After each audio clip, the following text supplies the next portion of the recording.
हरे कृष्णा योग मंदिर में आप सभी का स्वागत है। जैसा कि दोस्तों सर्दी की सीज़न चल रही है, कई लोगों को गले में इन्फेक्शन हो गया है, सर्दी हो गई है, खांसी हो गई है।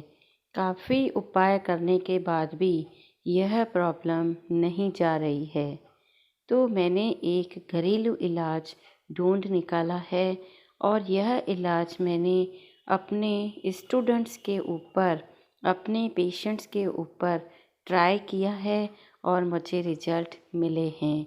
यह चमत्कारी इलाज काढ़ा मैं आपके बीच में बताने जा रही हूँ।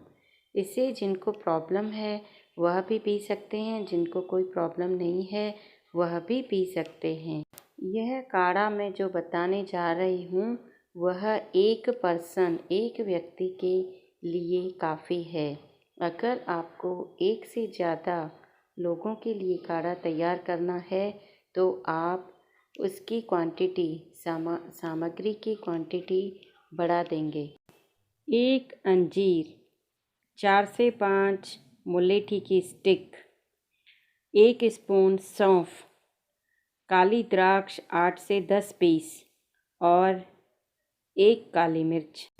इन 5 चीज़ों को अच्छी तरह से धोकर 1 गिलास पानी में रात को भिगो के रख देंगे और सुबह में इसको गरम करेंगे। थोड़ा सा गरम हो जाए तो छान कर इसको पी लेंगे। यह काढ़ा बहुत ही स्वादिष्ट होता है, मीठा होता है और इसकी जो सारी चीज़ें हैं यह भी आप चबाकर खा सकते हैं। इस काढ़े को पीने के बाद 45 मिनट्स तक आपको कुछ भी खाना पीना नहीं है। आप यह काढ़ा बनाकर पिएं और मुझे अपने अनुभव कमेंट्स बॉक्स में ज़रूर से शेयर करें। हमेशा स्वस्थ रहें, मस्त रहें, हंसते रहें, मुस्कुराते रहें, प्रेम से रहें। अभी तक मेरा चैनल सब्सक्राइब नहीं किया है तो कर दीजिए। पसंद आता है तो पसंद भी करें और शेयर करना तो बिल्कुल भी ना भूलें। आपकी एक छोटी सी कोशिश किसी की ज़िंदगी बदल सकती है। To be happy, make others always happy.